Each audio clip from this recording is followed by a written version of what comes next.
Bon, bonjour Natacha. Bonjour, bonjour Jean-Charles. Comment vas-tu? Très bien. Alors, nous avons fait un enregistrement là récemment parce que tu fais un article dans ta revue Infinité qui va paraître Oui, en octobre, c'est ça. qui Et, va paraître. et là, tu avais envie qu'on se revoie pour avoir des compléments d'information. Oui, parce que figure-toi que j'ai beaucoup parlé de ce sujet avec d'autres personnes et j'y ai pas mal réfléchi. Et j'avais encore des questions, je crois qu'on en a toujours. Oui, Et voilà, j'ai un peu collecté différentes questions que des personnes pouvaient avoir. d'accord. Donc, ce ne sont pas forcément les miennes. Moi, j'en ai une quand même, Bon. mais ce ne sont pas forcément les miennes. Bah alors, T'es OK? oui, je suis OK, moi je suis prêt. C'est rigolo parce qu'en plus, c'est pas préparé, donc mais c'est bien. C'est bien. Là, vous êtes dans les coulisses, dans les Ouais. coulisses. J'ai pas de maquillage. Ah, Jean-Charles, voilà, voilà. Alors, quand vous travaillez avec Jean-Charles, ben, il vous fait des petits coups de psychanalyse comme ça. Il vous dit, tiens, on va tester, on va vous mettre dans d'autres conditions, on va voir comment vous êtes dans la réalité. Ben voilà, c'est moi en réalité. Alors, les questions, moi, que je me posais, c'était la question de la séduction. Bien sûr. Au départ. Parce que au-delà de savoir, toi, tu vas toujours nous répondre la même chose qui est très intéressante, qui est quand finalement, quand on rencontre quelqu'un, que ce soit quelqu'un qui soit pervers narcissique ou pas, ce qui compte, c'est de savoir si ça nous convient ou pas. Bien sûr. Tu es d'accord là-dessus? Voilà. Mais la question que je me disais quand même, personnellement, j'aurais pas forcément envie de souffrir et je crois que les gens ont pas spécialement envie de souffrir. Même si on peut, du coup, on peut se dire: «On peut en faire quelque chose par la suite», mais bon, a priori, je serais pas dans cette optique-là. Bien sûr. Donc quand on rentre dans une relation, il y a une question de séduction au départ et un pervers narcissique est un séducteur. Oui, Il a une séduction oui. particulière et en tout cas, je pense que tu es comme moi ou comme les gens qui m'entendent, quand on rentre dans une relation au départ, on peut être emballé, tu vois? Bien On se sûr. dit: «Waouh!» Mais tu de vois? toute façon, quand on rentre en relation, on est toujours en séduction. C'est sympa la séduction. Enfin, je veux dire, moi j'ai envie de te plaire, puis j'ai envie que tu me plaises, et puis on a ces petits échanges un petit peu, et c'est sympa, non? Mmh. Alors l'objectif le problème, si tu veux, dans les relations avec quelqu'un qui emploie massivement des mécanismes de défense pervers narcissique, c'est que lui, il a une très basse image de lui, et donc il est obligé de surjouer son personnage. Tu vois, il y a ça Mmh. au départ. Mais ça, on peut l'avoir nous aussi en nous, et ça ne fait pas de nous des pervers pour autant. Ensuite, Ouais. le deuxième objectif inconscient, c'est de créer une relation fusionnelle. Toi et moi ne faisons qu'un. Donc, tu vois, la séduction va se jouer à deux endroits. Mais si tu veux, le problème qui va se passer, en fait, j'ai pas écouté ta question encore, mais ça fait rien. Je fais un préambule. Euh, le problème qui va se jouer, c'est que quand on rencontre quelqu'un, on est fier, on est heureux, on est Mmh. d'accord. Freud, il appelait ça le narcissisme emprunté aux objets. Mais ça marche avec une rencontre, ça marche aussi avec une voiture. C'est-à-dire que si je viens de voir avec ma belle Ferrari rouge, tu verras, je reviendrai avec ma belle Ferrari rouge décapotable. Je vais sortir, tu vois, j'aurai l'air d'un prince. Pourquoi? Parce que ma voiture est belle. Donc j'emprunte, si tu veux, du narcissisme à ma voiture. Je me sens supérieur parce que j'ai une jolie voiture. C'est ridicule, mais c'est pas grave. C'est pas grave. Alors, dans les mécanismes pervers narcissiques, si tu veux, l'autre va s'enorgueillir de ta présence, parce que tu es quelqu'un de beau, d'intelligent, c'est pour ça que tu as choisi d'ailleurs, mais en même temps, tes qualités le mettent en danger. C'est là où il y a un paradoxe, tu vois. Mmh. C'est que si jamais les autres, si jamais tu t'apercevais à quel point tu es belle et intelligente, etc., alors lui, comme il a une si basse image de lui-même, il se dit, mais elle va jamais rester avec moi. C'est pour ça que très rapidement, il va te casser. Ouais, en fin de compte, t'es pas si chouette que ça. En fin de compte, t'es un peu nul. En fin de compte, tu vois. Et petit à petit, et c'est comme ça qu'on rentre dans ce paradoxe. C'est pour ça Mmh. qu'on rentre dans ce paradoxe. Bêtement, il est jaloux de toi. Imagine que tu rencontres quelqu'un de très beau, ou de très riche, ou de très intelligent, j'en sais rien, et que tu te dis, cette personne est tellement belle qu'elle ne va pas rester avec moi. Qu'est-ce que tu fais? Et dans le cadre des relations perverses narcissiques, tout bêtement, ton conjoint est jaloux de toi. Enfin, ton conjoint, on l'a vu, c'est un conjoint, c'est un parent, c'est un employeur. Mais tu as des parents qui sont jaloux de leur enfant. Ça existe. Des mères jalouses de leur fille, des pères jaloux de leur fils. Ça existe. Ce qui est de l'ordre de l'incestualité d'ailleurs. Hein. Et Jean-Charles, justement, tu m'interpelles parce que tu dis qu'ils vont vouloir être avec une personne en qui ils trouvent des qualités très intéressantes, donc ils n'ont pas peur d'y aller. Ouais. Donc là, on a le narcissisme emprunté aux objets, donc ce que je disais tout à l'heure. Ouais, donc ils n'ont vraiment pas peur d'y aller quand même. Ils peuvent se dire autrement, «Oh, cette personne, je la trouve tellement géniale que je n'y vais pas. Non, non, eux, ils y vont. Ouais. Pour autant, ils ont peur que la personne ne reste pas. Parce que c'est quelqu'un qui l'admire à l'origine. Et il va lui dire exactement l'inverse. De toute façon, tu vaux rien. Donc, je veux bien te garder. Je veux bien que tu restes à mes côtés. Mais, tu vois, il va dire le contraire de ce qu'il pense, en fin de compte. Alors pourquoi ce mécanisme est-il efficace? Pourquoi est-ce que c'est efficace? C'est Ouais, intéressant. pourquoi il arrive à séduire Ça renvoie au sujet, hein, ça ne renvoie pas au pervers narcissique, ça renvoie à la victime. Hein. On est ouais, d'accord. Pourquoi est-ce que c'est moi, j'ai à un moment donné envie de rester dans ce type de relation? mmh, Qu'est-ce que j'y trouve? Il y a plein de réponses. Plein, plein, plein. Là, on revient sur la victime. Tu sais, c'était le troisième volet qu'on avait vu ensemble. Il y a plein de réponses. Hein. Tu as des gens très intelligents qui ont besoin de comprendre. oui, Eh ben, c'est une erreur. oui. Il y a des fois, c'est vachement intéressant de ne pas comprendre. Ou alors, d'aller comprendre ailleurs. Je m'explique. Avec le tiers, c'est-à-dire par exemple un livre. Là, je fais la pub pour mon bouquin ou pour ton magazine. C'est-à-dire, allez acheter un livre, lisez le livre et vous allez comprendre dans le livre. Mais n'essayez pas de comprendre avec l'autre. Lui dire, je ne comprends pas pourquoi tu agis comme ça. Parce que plus votre argument va être intelligent, plus vous allez vous le reprendre dans la figure. Parce qu'il faut reconnaître quand même que ce sont des as de la parole. Ils n'ont jamais tort. Hein. Donc, tu as des personnes qui restent parce qu'ils veulent comprendre. Tu as un autre mécanisme qui est extrêmement proche, c'est le besoin d'être compris. Je t'en prie, comprends-moi. J'aimerais bien que tu arrives à me comprendre. Tu t'aperçois que je ne suis pas si bête que tu avais l'air de vouloir le dire. À chercher à convaincre l'autre. Et souvent, c'est des problématiques qui datent de l'enfance. Hein. J'aurais aimé convaincre mes parents que je suis quelqu'un de bien. C'est ça. Ouais. Donc, tu vois, il y a ça. On l'a évoqué, je crois, la dernière fois que nous nous sommes parlé, on s'amuse à se faire peur. C'est comme quand on rentre dans le grand 8, c'est-à-dire l'autre sans cesse va jouer avec mon angoisse d'abandon, mais toujours il reste. Donc, à la fois, il m'inquiète et en même temps, il me rassure. Mmh mmh. C'est une des autres raisons. Ouais, puis on peut certainement en trouver beaucoup d'autres. Non, mais c'est déjà assez intéressant. Et ce sont deux pistes importantes, oui. Ouais, donc pour ceux qui veulent comprendre, par exemple, parce que j'aime bien celle-là, Oui, oui, oui, oui, oui. mettre du sens, en disant, par exemple, bah, oui, c'est son mécanisme, donc ça Allez n'a pas de mettre sens du logique. sens auprès d'un tiers. C'est pas auprès de cette personne-là. Ouais, Oui, c'est ça. là, vous pourrez mettre Ouais, du. c'est D'où très int l'intérêt des livres et des articles qu'on écrit et des vidéos que nous faisons. oui, Parce oui, qu'à ce moment-là, on prend la place du tiers. oui, oui, d'où l'intérêt de tes livres, oui, c'est vrai, Livres et des articles et de mes articles. et de nos vidéos. Et de nos vidéos, on est d'accord. Et j'apprécie particulièrement ces moments-là. Moi, je suis très égoïste là aujourd'hui, hein. J'ai demandé à Jean-Charles, c'était pour mon plaisir perso et là, il en fait un plaisir partagé. C'est pas mal aussi. J'espère que c'est partagé avec vous aussi, avec les personnes qui nous écoutent. Mais il faut être égoïste. L'égoïsme, c'est quelque chose d'extrêmement altruiste. Mmh.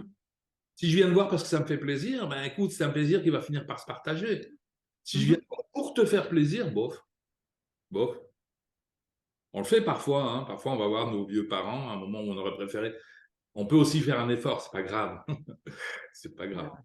C'est bien, on varie, puisque de toute façon, c'est toujours une question de à la fois, je pense, je vais utiliser un de tes mots, je suis pas sûre d'être dans le juste, une question de pulsion parfois, une question de je sais pas si vous utilisez, vous les psychanalystes, les mots pulsion, désir, envie, besoin, je sais pas, ce qui se met dans quelle catégorie?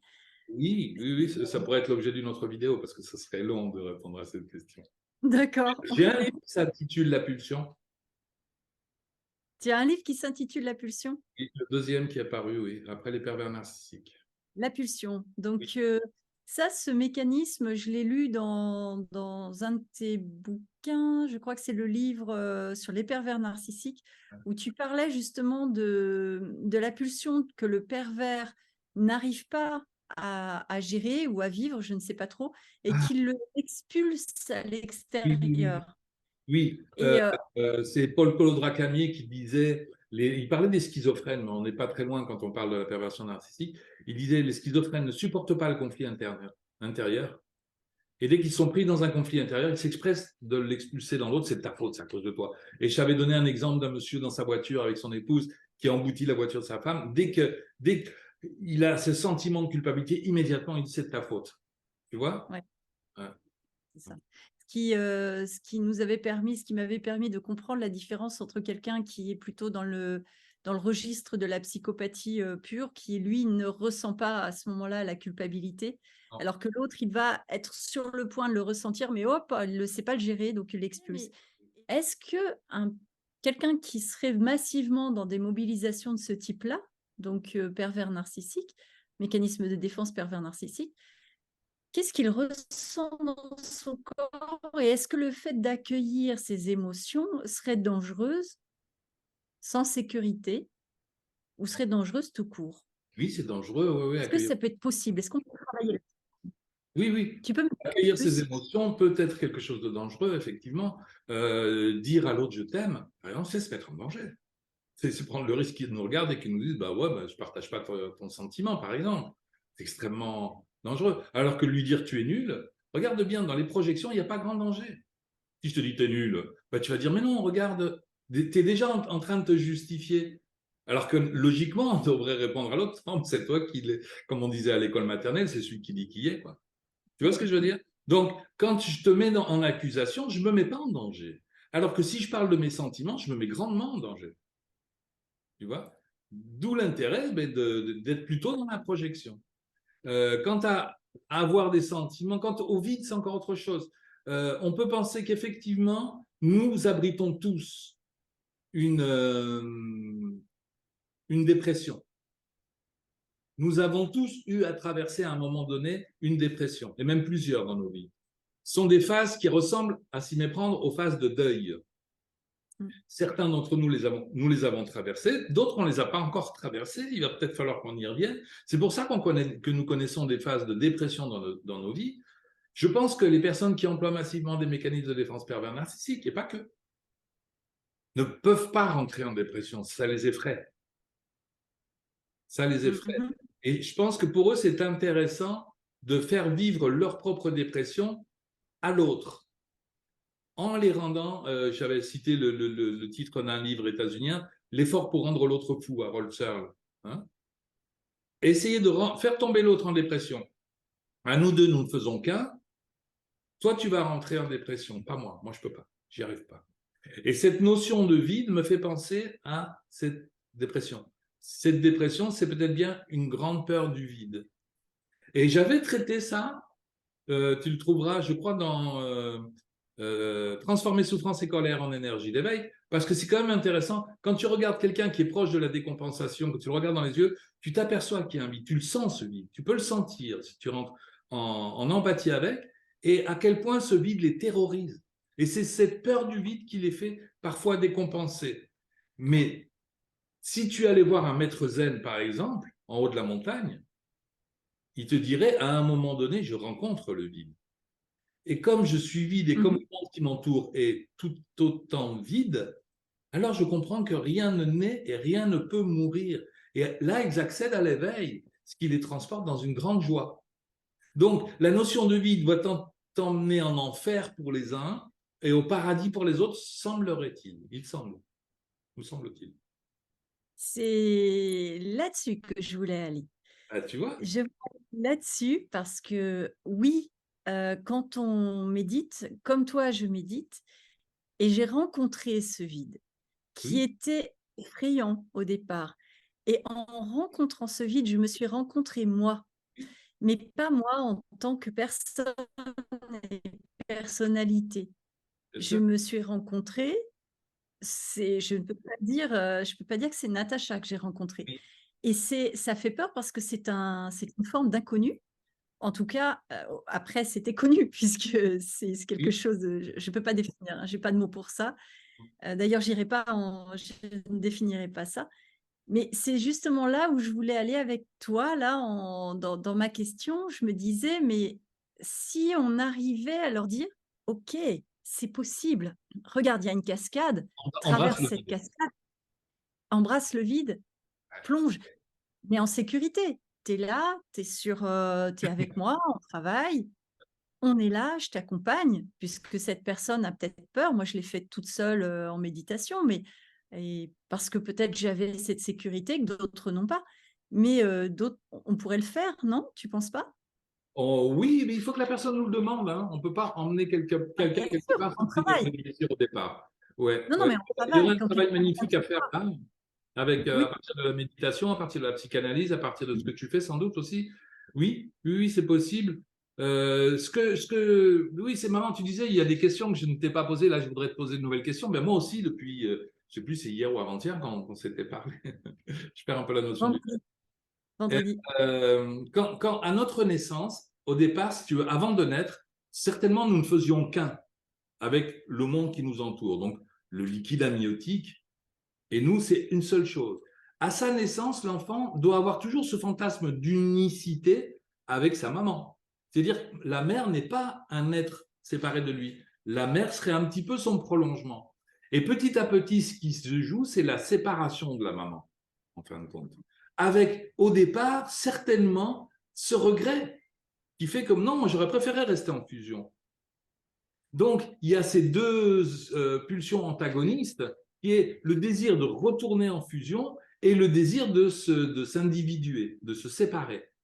C'est ça qui se joue. Et c'est là où il y a un deuil à faire. Ben, c'est tout simplement le deuil du, je sais pas, du placenta, le deuil de l'unicité. Mais c'est pas le mot unicité, pas juste. Hein. Le deuil de l'unité, où le monde est Oui. moi et je suis le monde. Et là, nous avons une révolution à faire parce qu'on va revenir à peu près à la même place, mais ce n'est pas la même place. C'est-à-dire que je suis un avec tout, et puis je m'aperçois que ben non, maman, c'est pas moi. C'est-à-dire le bébé appelle et la mère ne vient pas parce qu'elle a autre chose à faire. Et là, l'enfant comprend que ben, la mère est un objet non moi. Donc, on est deux dans l'histoire. Et puis va apparaître le père qui va venir faire tiers et nous sommes trois.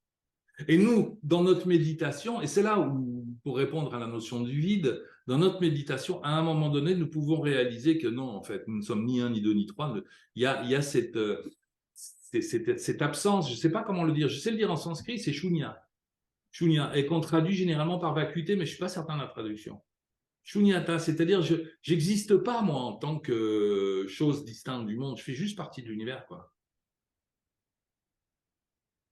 Tu le trouves dans Mmh. l'islam, si je sais que tu as été Oui. proche de l'islam à un moment donné. Hein. Il y a une. Oui, j'ai été ouais, avec, Ouais, quelqu'un qui ouais. oui, voilà. J'espère que je devine. Il y a une lecture de l'islam qui fait que l'idée, c'est de rencontrer Tawhid. Tawhid, la racine, c'est Wahed, un. Tout est un. Wahed, Ouais, Wahed. ouais. Tawhid, c'est l'unicité. Alors certains traduisent, parce qu'ils sont attachés à l'islam des premiers temps, il n'existe qu'un seul Dieu, puisqu'il y a eu une lutte, si tu veux, entre polythéisme et monothéisme. Donc, il n'existe qu'un Dieu et ils appellent ça At-Tawhid, l'unicité de Dieu. Mais je ne crois pas. Je pense que ce n'est pas l'unicité de Dieu, c'est l'unicité de tout. J'en suis, si tu veux. Je fais pas. Mais on Donc, peut voir le blanc. si tout est un n'existe pas. Je suis d'accord. On ne peut Donc, voir on le est. blanc que s'il y a du noir et on peut voir le noir que s'il y a du blanc et toutes les autres Voilà. couleurs. Je suis Donc, dans d'accord. l'unicité, c'est pour ça que, parce que longtemps, je me suis interrogé, en sanskrit, on dit shunyata, donc qui serait la vacuité. Dans l'islam, on dit l'unicité, mais en fin de compte, ça veut dire la même chose. C'est non un. Non un, non deux. C'est très intéressant. À un moment donné, oui, notre intellectualisation, elle perd son sens. À un moment donné, il faut juste arrêter de parler. Faut Il le faut, vivre.